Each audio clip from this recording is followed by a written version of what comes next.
Good afternoon, ladies and gentlemen. Welcome to my Bit Shooting YouTube simulcast together.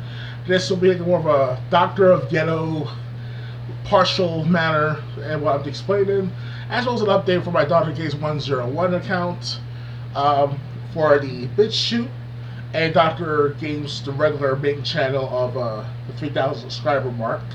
That's where it's going to be as well. So, wonder to yourself what happened to me for the last few days. I've been sleeping and resting, exercising for the last several days, if not a week. Actually, it's been 3 weeks almost. I actually started exercising every day, every other day, every 2 days, give or take, for about 10 to 20 minutes a day for the cycling on my hands. I got this big, that's not big, but it's like one of those miniature bike pedaling devices you see at one of those therapeutic centers for the rehab and stuff like that, rehabilitation. So I did that, and as you can tell, I got a shave. I shaved my face for the first time in about how many months. I did it myself. I should shave it more often, but as you can tell, I shave pretty well, right? Looks better. I look better without the hair, the beard sometimes. But other than that, and yeah, as the title states, the updates I will do more of the bouncer later this year, up until the Christmas time, hopefully. Because the bouncer hurdle is a good long while to beat the game. It's challenging after a while. And there's also other games I'm trying to beat as well, which is the Call of Duty World at War, Call of Duty Modern Warfare 2. I finally got past about 2 or 3, 4 levels. So I'm going to do the last couple levels with you guys sometime this weekend or next week. So look out for that. Now, other than that, I got these 2 magazine subscriptions, or these 2 magazine editions. I forgot which one is which one. I think this one came out back about, I would say, July. Well, this is September. And this one's about RPGs of all time. The RPG issue, which is the role-playing game issue. So I'm going to try to read these for the next few weeks before the next one comes. Hopefully I can catch up with the reading. Other than that, I also have lots of reading to do when it comes on to the Sun Tzu of the Art of War. Also science fiction books like The War Eternal, The Colony, The Eternal Colony. I think it's also called The War Zone, if I recall correctly. I bought that the other day. And also I bought the most recent one. I think it was something zone. I could be wrong. It's not War Zone. It's something else. I forgot there's so many science fiction books available from 1 through 6, 1 through 8, 1 through 10, all for like less than $1. No taxes. If there's tax on it, that's still a good thing. Still, it's like $1 and change, like $1.75, 10 cents. So no big deal, right? But other than that, as the title states, also 9/11 will not be remembered like it used to as of this time. You might wonder to yourself, Charles, why do you act like so pessimistic every single time with these videos when it comes to conspiracy theories or because it comes down to historical, political matters at hand? Well, guys, to be honest with you, that's what history is all about. There's a time for learning, there's a time for understanding, there's a time for fighting, and there's a time for defensive, the capabilities and measurements, or measures, I should say. And yes, 9/11 was a very unforgettable, indelible moment in our history, to a great extent. But look at 20 years from now, look, we're still going through the theater, the security theater at these airports, especially with the COVID-19. And that kind of doubled up the effect of the security measures. And I really hate going to the airport to travel because I never traveled since I was 7 years old on an airplane. I'm serious. I've never been on an airplane since 1994.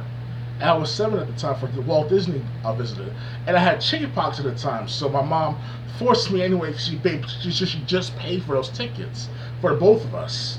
So I felt sick, kind of not throwing up, whatever. But I was just like itchy, and I was like, ugh, because I had chickenpox. But other than that, that's just my own personal story. No. This actually 94. That was like what, 2 years after, a year after, if not 3 years after the first bombing of the World Trade Center. So crazy, right? That happened around the basement level 2, where the explosion happened.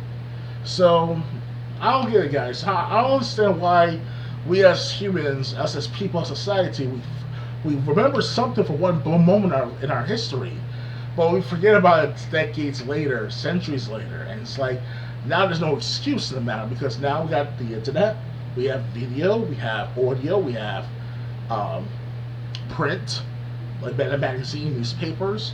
Because back in the was it back in the 1770s when the Revolutionary War was going on, we didn't have no pictures that per se. We didn't have no.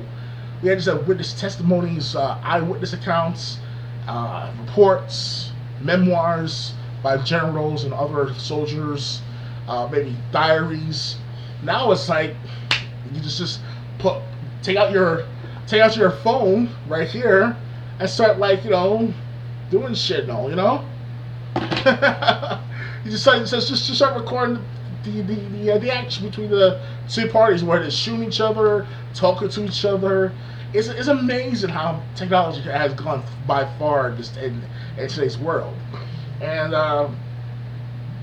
yeah, it's like no matter what we do to preserve history, there's always someone, something, or some group, some organization, or some country, or some nation out there trying to prevent that from being shared for the rest of the generations ahead of us. And I really don't like that matter with the current government right now. Sure, the current government right now, the federal government specifically, the United States government, they really don't. They're not that keen on preserving history per se in their own in the other people's way of doing things. In the sense, they want their own way, their own meaning behind the matter, and it's okay. You know, government has to protect themselves in order to sustain society at large. Or what's kind of strange though, because society is sustained by without the government from how many centuries beforehand or before government is even formed in the matter. During the Stone Age, especially, and and it's just that like the government itself is a correlation between itself and the society at large. It's more like a mediation between society and among the people of society. Like it was a farmer and a banker, and they duel it out to who has the property ownership or not, or who actually makes the most money, whatever, and they duke it out in court and get file paperwork, whatever, and whoever wins the court case, will gain the title of the land, or vice versa, the bank, or whatever the case may be. It just has one example. But let's hope we're not going to have no deletion or a total censorship of 9/11 history, because if I'm become like in my 80s, or I ever survive into my 80s by 2070 something or 2060 something, and 9/11 was not being mentioned every year, like it used to be for the last 20 years or so right now, then something has to give. Because those kids are still alive, will still be alive from that 9/11, the children of those 9/11 heroes, the firemen, the police, army men, maybe, even service members like the EMTs and paramedics, things that matter. So, this is something we have to consider as us as adults who are over 30 years old, 25 years old. We have to come to some agreement as of this moment, 9/11, 2021, which is 12:15 a.m. right now when I'm recording, that we have to reconsider, not reconsider, but to consider the fact that we have to preserve the history and move it forward. Now, I don't know everything about 9/11. I was 14 at the time when it happened. My school, they played it on the TV in our rooms because we had television back then. The CRT TVs, those are very heavy. And they put them up there, like in the corner of each room, like you see the corner of my room there. It's like that. They hook it up with a VCR and have internet connection or sort of a router or some shit like that. It was something like it was like a big thing for us students back then. Now you guys have a way better tech layout of how to watch the TV. So basically, I was in my classroom watching this on TV, or I found out later on in the what's that called? In a teacher's lounge. It was something like it was somewhere. I know I saw a clip of it somewhere, and my teacher, my science teacher, he was telling people like, oh, the second tower just got hit and collapsed, and I was like, wow. It's like, and by the time I went to my visitation of my aunt's apartment, which is right now here, like, I live right here with my aunt for how many years before I moved out to Valley Stream. So when I stayed for the weekend of 9/11. After that 9/11 incident, the weekend of it, there was smoke everywhere, up in the sky, in the air. I was like, wow, it actually happened. Because I have a nice, good view of 9/11, of the September 11th attacks afterwards, I should say. And then all of a sudden, they mentioned that Building 7 is going to collapse soon, and it was like 4 o'clock, 4:30, and by 5 o'clock, 5:30, it just collapsed into its own weight. It's like just fucking amazing. It's amazing how much I can still remember this stuff after 20 years, and thinking to myself, why is that there's no pending investigation still after all these years? There should be some sort of something. Gotta be something. And there's gotta be some deeper results in that. Like, I mean, of course, we already know that Osama bin Laden is the mastermind, right?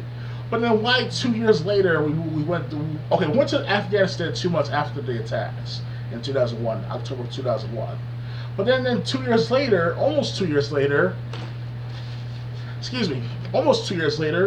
we George Bush announced to the people of the United States, oh, we're gonna bomb Iraq and take over their nation, or if they don't comply with our regards of the 9/11 attacks, we will bomb them. And I'm like, I don't know. Why would we go to Iraq after all these months after the attacks? That's something we should question about. And we should pass this on to other generations so they can find the answers for themselves later on. And I hope one day, please God, one day, we will find some good amount of answers of 9/11 somehow, some way. Whether it's through a word of mouth by a former FBI agent or a former CIA agent, might be in his 90s, 100s by then. People are like, I'm from the CIA, and I'm going to tell you the truth. And I was like, yo, you will tell the truth.